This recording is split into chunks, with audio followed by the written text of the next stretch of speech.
All right, well, here's a few news stories that caught my attention. I thought this is very interesting. So, as you probably know, a lot of places will use SMS messages to send you a 4 or 6-digit code which you type in to prove that you have your phone.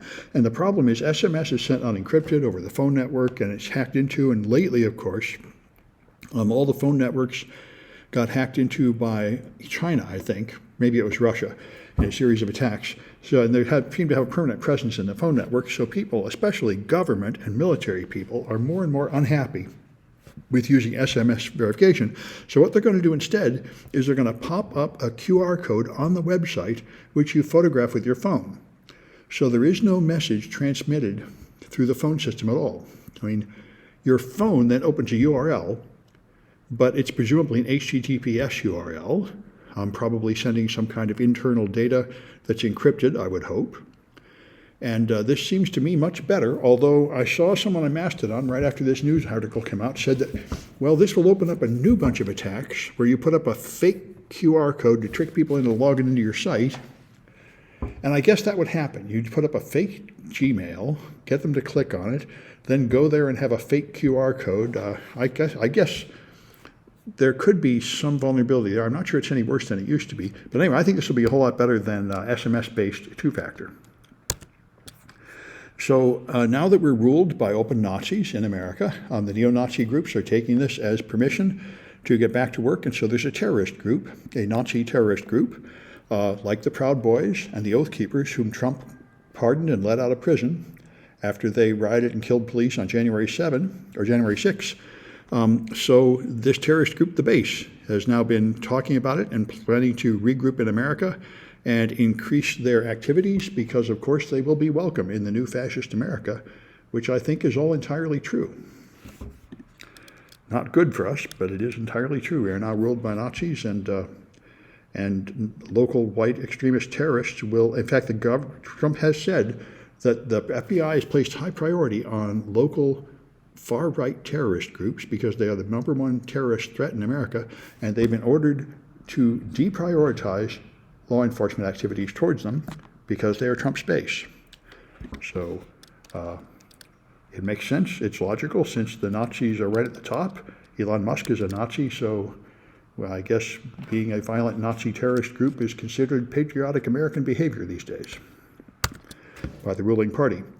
And similarly, the United States is one of only a few nations that voted against a UN resolution condemning Russia for invading Ukraine. And Trump has gone out and said Ukraine shouldn't have started this war and repeated a whole bunch of false statements based on Russian propaganda, as he always has. Trump is absolutely owned by Putin, and he has been for years. I've always wondered why. The one original story that came out from opposition research a while ago was that they had some kind of sex tape of him, but I don't think that's it, both because that thing was debunked and also because it's clear that sexual accusations have no effect on him at all. There's 27 women accusing he sexually molested him. He's been convicted of being a rapist. He's a felon, and none of it matters at all. So I don't think you could control him by threatening to expose a sex tape. But what I think it is Russia pays him. They say I think Trump went bankrupt 6 or 7 times. And one of the times when he was desperate for money, a Russian bank bailed him out. And I think he's just financially dependent on Russia. Anyway, for whatever reason, he's a puppet of Putin, completely controlled by him. He never goes against Putin. And now he's adopted Putin's ethics. So he just wants to take over our neighboring countries like they took over Ukraine. And he had a private meeting with Putin without Ukraine present for them to talk about what part of Ukraine Russia will take and what part of Ukraine America will take, followed by a demand that Ukraine give him half of their mineral rights forever. And I wouldn't be surprised if Trump would like to just sort of push all the Ukrainians out and take over the land the way he wants to in Gaza. He's thinking like, and openly saying he's thinking like someone back in the days of eminent domain, when America felt like they had a mission from God to conquer and take over other nations. It was the time of empires, and Trump wants to make a U.S. empire again. I think Trump and Israel are both going to find, and Russia for that matter, I think they're all going to find that the world is no longer tolerant of this kind of empire building. But we will see.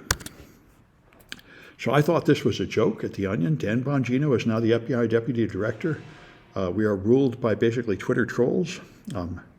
Although apparently Bongino did have some military or some Secret Service and police experience, but he's now just a far-right troll with conspiracy theories and lies, which is what Trump likes. Same thing he is. So that's what he's filling our government with. This answered a question I've had for years.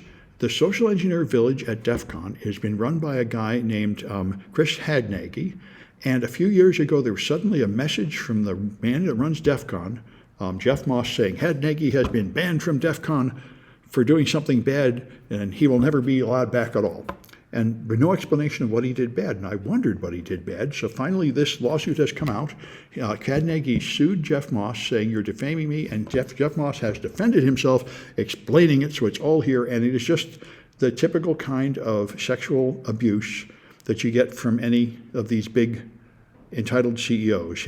It doesn't say he's raping women, but he was sexually harassing many women. And they were all complaining, and he was insulting people, and he was using racist terms. It's just racism and sexism, the kind of disgusting behavior that is not permitted by the DEF CON Code of Ethics. Although I guess he should run for office on the Republican ticket, and they would love him. But the DEF CON Code of Ethics currently follows a previous ethical standard where that sort of behavior is not rewarded. So, and he, by the way, Hadnagy is still a professor at the University of Arizona. I imagine he'll be looking for a new job pretty soon because he's an adjunct faculty, and adjunct faculties are like temps. They're easily fired, and I bet they don't appreciate this scandal. I think any adjunct faculty that gets accused of stuff like that will find their contract not being renewed in a hurry. So he'll probably be looking for a new job.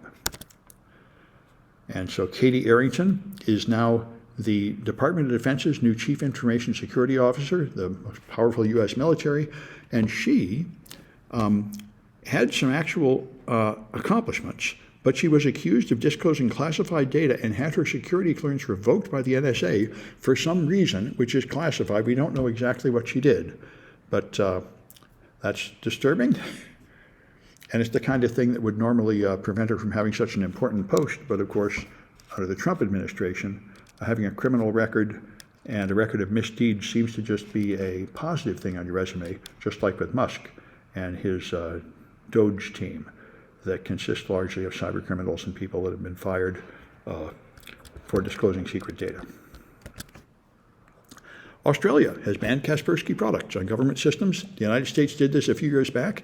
They don't give any specific reasons. The United States had a very specific reason because there was a huge ransomware attack that was based on NSA data stolen through the Kaspersky antivirus. And Australia does not say exactly what the problem is, but certainly it's probably a good idea. Anybody who is in part of the large coalition that is opposed to Russia's role in this war should not be running Russian antivirus on your systems. Although I guess the United States is now going to be an ally of Russia against Ukraine, so maybe we can run Kaspersky again in the wisdom of our current regime. And so Trump took down the Spanish version of the White House website. They're trying to remove all stuff they consider DEI. They made a list of about 30 or 40 forbidden words like equity and privilege and gender and all kinds of things, and any site that contains any of those words must be removed, and anything that would help make it easier for anyone, any immigrant, to get any help should be taken down. Now that's the point where they're taking down the Spanish version, so we're moving into a cruel, racist, bigoted nation that demands that everybody participates in the bigotry and racism.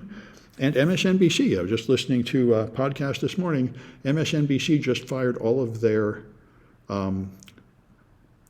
non-white presenters all at once. So that seems to be a very clear signal that they're also bowing the knee to the new fascist regime. Morning Joe, their main show, did that a few months ago. So they appear to be vanishing as a voice of the resistance. Anyway, let me stop the recording of this.